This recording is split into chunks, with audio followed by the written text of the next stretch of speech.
It's all on the line for the Oregon Ducks.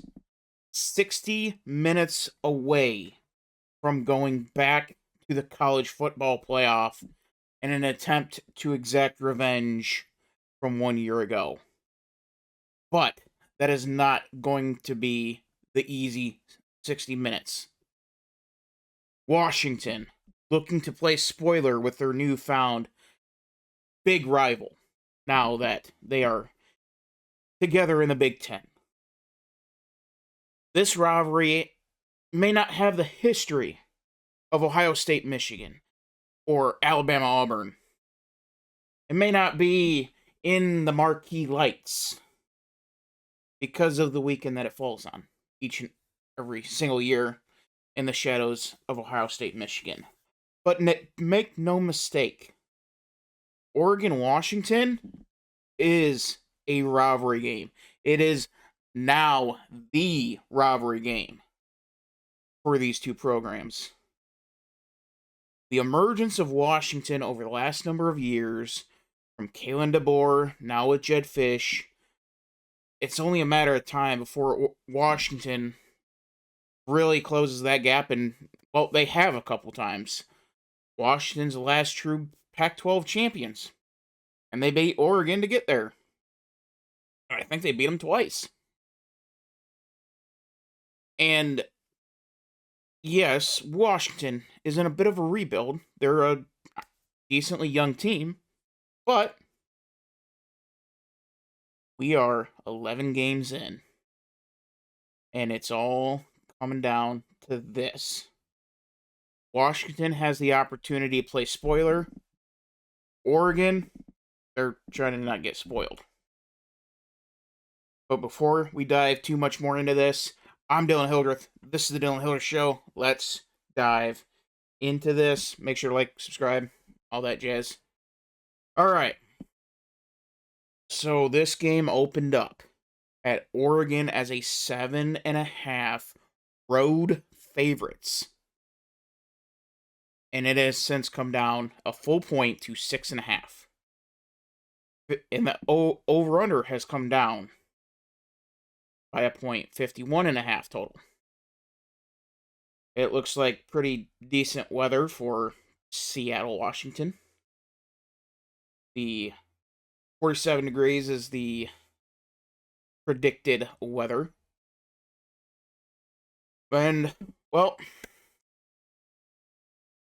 Oregon's got some guys back. They got some more guys coming back. Looks like they're getting healthy right at the right time. Well, given with how we saw the fall of Alabama and a loss to Oklahoma, a loss by Oregon, and very likely they are out. Make no mistake about it. Now, as I record this, this is before the playoff ranking. So, who knows? Maybe Oregon jumped up a couple spots, and maybe they do have that safety net. Obviously, Oregon doesn't want to find out. But this rivalry, in particular, over the last number of years, has had great coaches. From, like I said, with Kalen DeBoer and now Jedd Fisch, with Washington, and then Dan Lanning and Mario Cristobal, even though we now know Dan Lanning is far and away the better coach. And Oregon made out like bandits hiring Dan Lanning. An absolute tremendous hire. Now, let's take a look at the history, shall we? Washington actually leads this series 63 to 49 to 5. Bet you didn't have that one. Now, obviously, Oregon has had their recent runs of success over the last number of years, having a win streak go from 2004 to 2015. And then Oregon coming back in 2016 with a massive victory. And, well, over the last couple of years, it's been Washington winning the last 3 out of the 4. obviously, with Oregon having the win in their maiden season as Big Ten foes. Now let's get into the game. The game. Uh, Dante Moore. He's been efficient. He's been reliable. 23 touchdowns, 6 picks, 2,500 yards. He hasn't really made a wrong step at all. Take a look at the preview. Washington, very middle of the road on offense. A lot better on defense outside of the passing game. But Oregon, they're middle of the road in passing. So we're going to have the 17th ranked rushing defense against the 8th ranked rushing offense. Washington only giving up 103.5 yards to Oregon's 228. Now, there is something that you have to look at when it comes to Oregon. Their schedule, not as good as we thought. Now, Penn State, yeah, you can say that is a quality win because Penn State still has a lot of guys. And winning in Happy Valley is no easy feat. And they were able to hold Patron Allen at 54 yards and Nick Singleton to 21 yards. So, let's take a look at what they did 1 week ago against Oregon or against USC. They held King Miller 2 yards a carry, 15 carries, 30 yards. Absolutely nothing on the ground. They held USC to 52 yards. So, yeah. This rush defense is who we think they are. And that is going to be a problem for Washington. Because when you look at who they have gone up against with a team like Ohio State, yeah, that didn't go too well, did it? They were held to 61 rushing yards. They played Michigan, another smash mouth football team. They got held to 40 yards on the ground.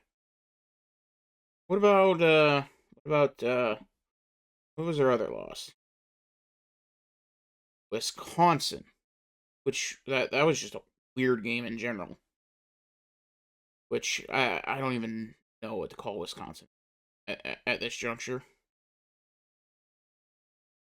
They got over 100 yards in that one, but was held to 10 points.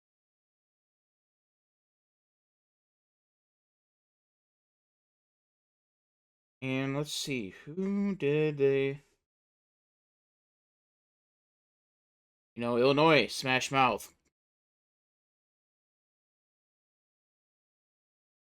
They got... Going to find themselves a little bit, 157 yards. Very quality win against Illinois.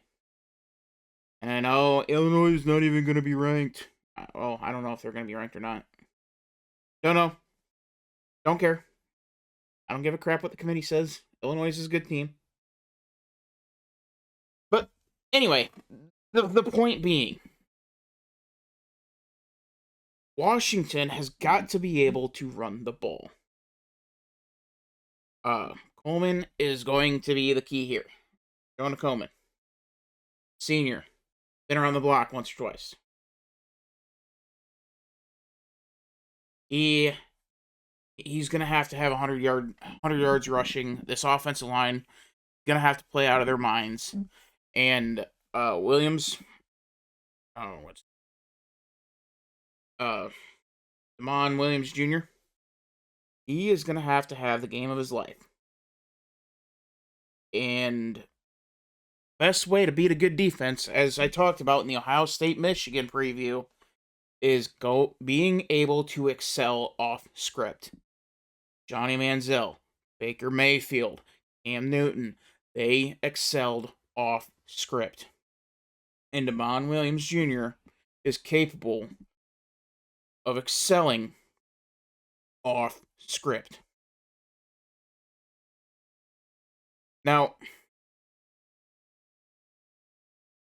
Washington, it's a tough place to play. It's very, very underrated. It's not quite Kinnick level, where you can just have a terrible Iowa team just come out of nowhere and beat a top 5 team.